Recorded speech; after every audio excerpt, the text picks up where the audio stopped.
The mansion, despite its grandeur, felt like a fortress of despair to Zufishan.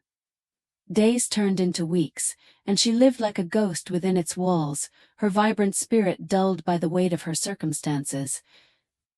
Alam Shah's persistence in trying to win her over was unrelenting, but she remained cold, her heart and mind consumed with thoughts of Azar. What had Alam Shah done to him? Was Azar still alive? The faint hope that he might be gave her strength, and Zufishan vowed to uncover truth. One evening, as the servants set the table for dinner, Alam Shah approached Zufishan in the sitting room. He carried a velvet box, which he presented to her with a flourish. "A gift for you," he said, his voice soft.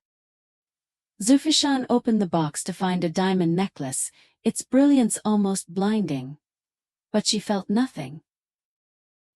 "I don't want it," she said curtly, closing the box and setting it aside. Alam Shah's smile faltered. "Zufishan, can't you at least try to see what I'm offering you? I've given you everything: comfort, wealth, security." Her eyes met his, unyielding. "You've taken everything that mattered from me. Nothing you give can replace that." His face darkened, the mask of charm slipping momentarily. "Azar is gone," he said, his voice low and threatening. "It's time you accept that, and start a new life with me." Zufishan stood, her posture defiant. "You can take away my freedom, Alam Shah, but you will never have my heart." His fist clenched, but he said nothing, turning on his heel and leaving the room. Zufishan's heart raced. She had seen a flicker of something dangerous in his eyes, and she knew she had to tread careful.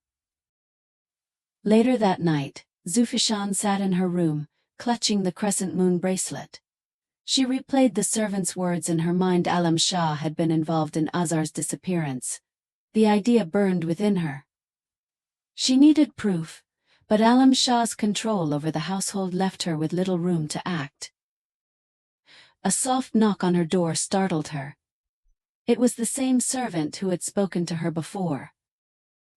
"Begum Sahiba," he whispered, handing her a folded piece of paper. "I found this in Alam Shah Sahib's study. It might help you." Zufishan's hands trembled as she unfolded the paper.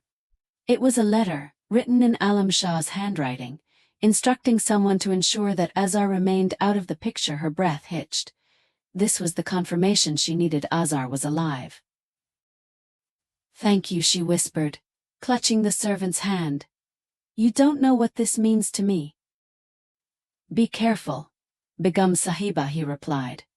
"Alam Shah Sahib trusts no one. If he finds out—" "I'll be careful," she assured him.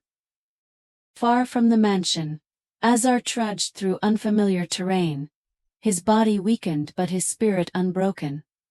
His escape had been perilous, and the bruises on his face and arms bore testament to his struggle. He had spent days hiding, relying on scraps of food and stolen moments of rest. But now he had reached the outskirts of a small village, where he hoped to find help. Knocking on the door of a humble house, he was greeted by an elderly man with kind eyes. "Please," Azar said, his voice hoarse. "I need help." The man welcomed him in, offering water and food. As Azar ate, he explained his situation, omitting names to protect Zufishan. "I need to get to the city," he said. "I have someone waiting for me." The old man nodded. "Rest tonight," he said. "I'll arrange transport for you in the morning." Azar's heart swelled with gratitude. For the first time in weeks, he allowed himself to hope. The next morning, Zufishan approached the servant who had given her the letter. "I need to get a message out," she said. The servant hesitated. "It's dangerous, Begum Sahiba. Alam Shah Sahib watches everything." "I have to try," she insisted. "Azar's life depends on it." Together, they devised a plan. Zufishan would write a letter detailing what she had discovered and asking for help. The servant would smuggle it out and deliver it to Azar's family, who could then alert the authorities. That evening, Zufishan sat at her desk, pouring her heart into the letter. Azar, if you are alive and reading this, know that I never stopped believing in you. Alam Shah has taken everything from us, but I will fight to bring you back. Stay strong. I love you. She sealed the letter, her hands trembling. Handing it to the servant, she said, "Please, make sure this reaches them." "I will, Begum Sahiba," he promised. Unbeknownst to Zufishan, Alam Shah's suspicions were growing. He had noticed her newfound determination, and the way she avoided his gaze. That night, as Zufishan slept, he entered her room and found the crescent moon bracelet on her bedside table. Picking it up, he clenched it tightly, his jealousy and paranoia mounting. "She still thinks of him," he muttered to himself. "I'll make her forget him, even if it kills me." Azar, now stronger and with the help of the elderly man, reached the city. He immediately contacted a friend who had connections to the police.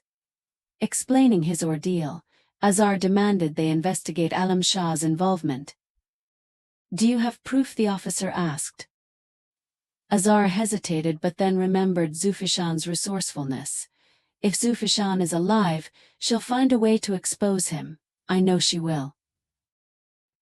As he waited for the investigation to unfold, Azar couldn't shake the image of Zufishan's face from his mind. "Hold on, Zufi," he whispered. "I'm coming." The servant managed to deliver Zufishan's letter to Azar's family, but Alam Shah's men intercepted him on his way back. Dragged before Alam Shah, the terrified servant confessed everything. Alam Shah's rage was volcanic. "You betrayed me," he roared. "You dared to conspire against me under my own roof." The servant begged for mercy, but Alam Shah ordered him to be locked away. Turning to his men, he barked, "Find out who received that letter. And make sure Azar never returns." As Alam Shah's men scrambled to cover his tracks, Zufishan felt the walls of the mansion close and tighter. She sensed the tension in the air, the suspicious glances from the staff. But she refused to be cowed. Sitting in her room that night, she prayed with all her heart. "Ya Allah, give me the strength to endure this. Protect Azar and guide him back to me."